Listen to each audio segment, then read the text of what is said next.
once we deal with the envelope and minimizing the heat loss or unwanted heat gain through the building envelope and dealing with solar heating, passive solar gain, then we want to look at what we're putting into the house that uses energy. And I won't spend a lot of time here. At this experience center, you can see a lot of the equipment that can help to keep energy costs very low in homes. But from larger geothermal heating systems or ground source heat pump heating systems to innovative water heating systems, and there are a number of systems that Bosch makes from tankless or demand water heaters to the newest heat pump water heater, can dramatically reduce the cost compared to traditional electric resistance water heaters or gas water heaters. Bosch makes solar systems, solar water heating systems, and you can see one over here. So these are two of their water heaters, the tankless on the left. And a tankless water heater is one that basically heats water as you need it. Rather than heating a lot of water and storing it in a tank that has to be insulated, but even with insulation, continues to lose heat to the space, the tankless water heater, the element comes on when you draw water from it. So you reduce those standby losses. It does require some different usage patterns a little bit, and certain uses with tankless water heaters don't work quite as satisfactorily. If you like to use just a little bit of hot water to rinse your hands off, that might not be enough flow to kick on the element. And then this one on the right is this heat pump water heater. And a heat pump, I won't get into much detail, but a heat pump uses electricity to move heat from one place to another, rather than converting that electricity directly into heat through what's called electric resistance wires. So a traditional, conventional electric water heater has electric coils in there in the water, inside the tank, that convert the electric current into heat. What this does, it draws air into the water heater, and there's a device in there that basically boosts the temperature of that air. It sounds like it goes against the laws of physics, because you're taking heat at one place and moving it somewhere warmer. We're used to thinking of heat only moving from warmer to colder in the laws of thermodynamics. But with a heat pump, you can actually, by using a special fluid called a refrigerant and alternatingly compressing and expanding that refrigerant, you can move heat from a colder place to a warmer place. Or in the summer, you can take heat from inside your house where it's cooler and dump it outside where it's warmer. It's the same principle used in a refrigerator. And within a few years, heat pump water heaters are likely to become the most common type of water heater, at least among the electric water heaters on the market. Lighting, there's been a revolution in lighting in recent decades. First, we went from incandescent light bulb, the product that Thomas Edison invented, to fluorescent, where an electric arc is created between two electrodes with mercury gas, mercury vapor in that bulb. And that results in production of ultraviolet light, and then special phosphors on the inside of the glass bulb convert that into white or visible light. The latest technology is LED technology, light emitting diodes. And these don't require any mercury vapor, so from an environmental standpoint, they're great. Some of you might have heard of concerns if you drop a compact fluorescent light bulb, you need to be very careful in collecting the mercury that's in it. And it's, there's a significant, bit of mercury, which is a very toxic compound for humans. So LEDs work without anything like that, without an electric arc or a gas that gets excited. They work with more of a solid state process, converting electricity directly into light. And there's been just a dramatic revolution even in the last 5 years. I mean, the pace of advancement is very great with that. Shown on the right are Philips light bulbs, and when that light bulb is turned off, it's got this sort of yellowy orange color, and then you turn on the electric current and that turns white instantaneously. And these bulbs are about 10 watts and produce comparable light to a 60-watt incandescent light bulb. And they last for 50,000 hours compared to 1,000 to 2,000 hours for a conventional electric incandescent light bulb.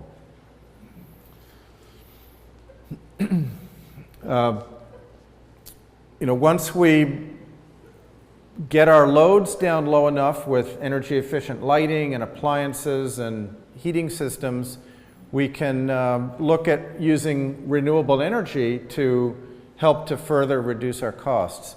This is a solar water heating system, the same one that you see over there on the far wall. Basically, it's heating up fluid that flows through the collector down to a tank in the basement or in the garage. These have been installed fairly widely since the 1970s. Sometimes architecturally they're a bit of a challenge.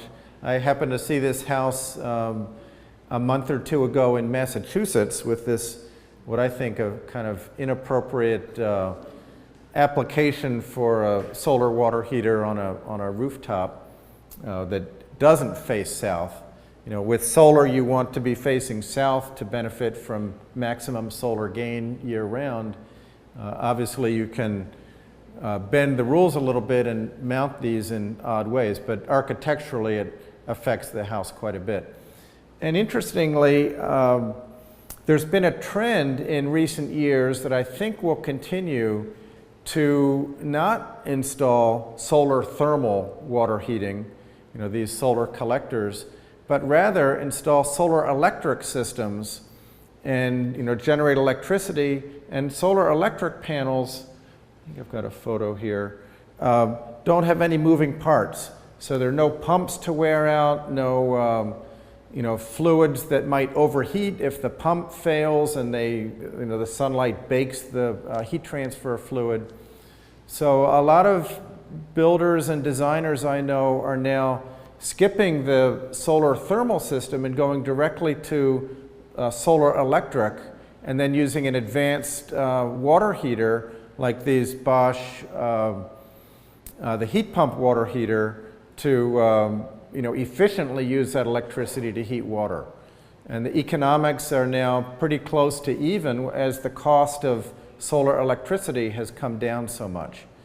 So there's still an important place for solar thermal collectors, but in some areas, we're seeing a shift to solar electric. This, by the way, is the house that this is the barn of where the house is that we're rebuilding. It's actually an early 1800s home that we're doing a major rebuild of, and we have a solar electric system on the barn roof. And actually in Vermont, we can do something called group net metering, where you can have solar electric generation capacity somewhere where you don't live. So this system is an 18 kilowatt system, way larger than what we need for our house. 6 kilowatts of this is owned by a neighbor in the village, and it's located on our house. And then of the 12 kilowatts that we own, we will only use about 6, at least initially. So we'll sell the other 6 to another customer on the same utility system. In terms of tax credits and the rest of us subsidizing the benefit of a few, there aren't significant tax credits for improving the envelope. So that needs to be done because it makes economic sense on its own. And relative to tax credits for solar systems, with our system, we're benefiting from a tax credit. So are the owners of the other 6 kilowatt system. But I differ from a lot of people in the industry in that I would have preferred that the solar tax credits not even be instituted.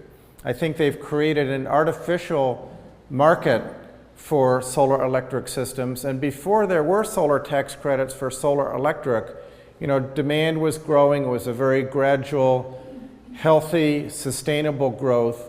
Then when the tax credits kicked in, the growth went way up. A lot of new manufacturers came into the fore, and then when those end, it's going to be a major hit for the industry. So I think in the long run, when we're 20 or 30 years in the future, looking back, we may decide that having instituted these tax credits was a mistake.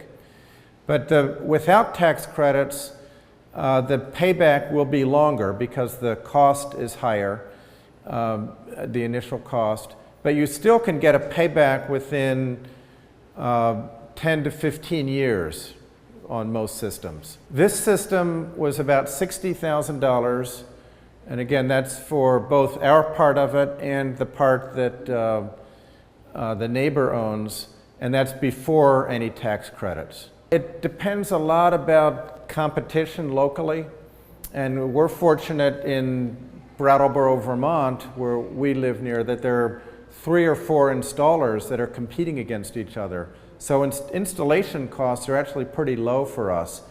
We also did something here, and I've seen it on all of the solar systems I've seen in this community. Our roof here, we spent more money on the roof to install a standing seam metal roof. And with this type of roof, there's special clamps that clamp onto the seams and allow you to mount the mounting brackets directly to that, so you don't have to penetrate the roof. And that has a significant benefit both in terms of installation cost, but also long-term durability. So it's a great strategy for, I believe, for installing solar panels.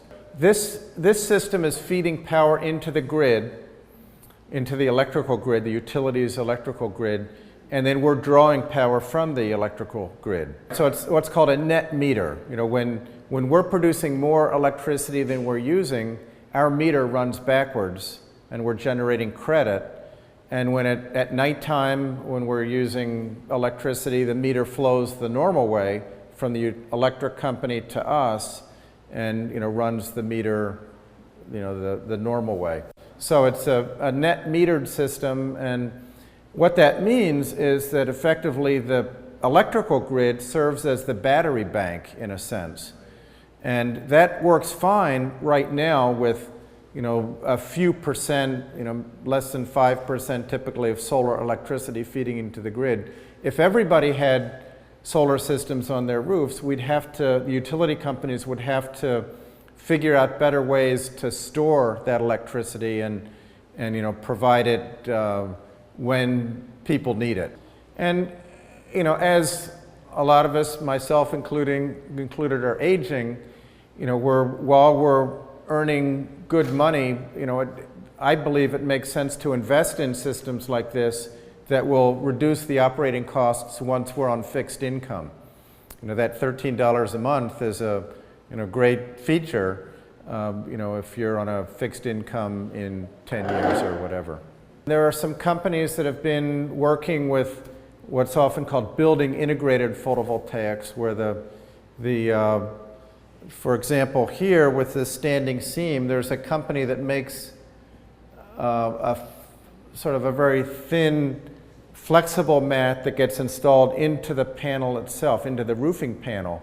The problem with those is that the efficiency isn't as high, and the efficiency degrades more quickly than happens with these, which are polycrystalline cells. And relative to them being ugly or beautiful, beauty's in the eye of the beholder, I don't find them particularly ugly, and I've had people say, gosh, I've seen a lot of solar systems, this fits beautifully into the building. There are a lot of people that are doing ground-mounted systems We opted not to do a ground-mounted system because we wanted to protect the agricultural land so that we're reestablishing a farm after about 50 years here. So we didn't want to use up valuable agricultural land. They're guaranteed for 25 years. The expectation is 50 years, but there are 50-year-old panels that are out there that are still working fine. You know, they don't have moving parts, so there's not a lot to wear out, but they do have a coating on them. And we didn't buy the cheapest Chinese panels. There have been problems in the news of these panels, the protective coating delaminating and not holding up in the long term. You know, so that's a consideration, you know, going with a quality panel. Maybe, you know, baseball-sized hail would do some damage, but they're pretty strong. You know, I've seen demonstrations where, you know, it's tempered glass, you can hit it with a hammer and it seems to do just fine. This is our system going up. You can see this standing seam metal roofing here. They're little, called S5 clips that clip onto those. This is in the basement of the barn. You can see that it's a 1812 barn. You can see some of the timbers, chestnut timbers from that. But I want to point this out. These are inverters, and these are what takes the DC, direct current electricity from the solar panels, and convert it into AC electricity, or alternating current, that can feed into the grid. And these are conventional inverters made in Germany by SMA. This is a brand new inverter. This is one of the first 5 that was installed in this country. This is an inverter that has some emergency power capability. Most grid-connected solar electric systems stop working when the grid goes down. You know, even if it's a sunny day, if you don't have the grid functioning, you can't draw any electricity from that solar system. And that was a big surprise to a lot of people in New Jersey with Hurricane Sandy. They lost power for a week or two, and you know, thousands of solar systems had gone in, and sunny days, you know, no access to that electricity. So this new inverter has a little outlet here that you can draw about 15 amps of power at 120 volts, you know, which is enough to, you know, you could set up a power strip and charge cell phones. You know, we plan to make this available to neighbors to recharge cell phones or laptops. You can power a wireless router and a cable modem. You can power a freezer, you know, to keep that going, or a refrigerator, although the surge loads with those, you should check with the refrigerator or freezer manufacturer, because when a refrigerator or freezer turns on, it's a surge of power use and may not work with this, but we're getting a particular freezer that does work well with this, so-called a soft start freezer. Wind power, you know, I get a lot of questions about wind power and whether it can be integrated with solar for residential use. And while I'm a fan of wind power in general, I'm not a fan of residential wind systems. The performance tends to be far lower than rated performance. And there are a lot of products on the market that are really designed to sell tax credits rather than produce affordable electricity. And I believe that there's a economy of scale with wind power. They can make sense with these megawatt-sized systems in large wind farms. You know, think about the upper Midwest, Minnesota, where, you know, these large wind towers can go in agricultural land, not affect the agricultural potential, but you have steady winds that are blowing. Offshore applications make a lot of sense, but systems like this don't make a lot of sense. So be really careful if you're thinking about investing in a small wind system.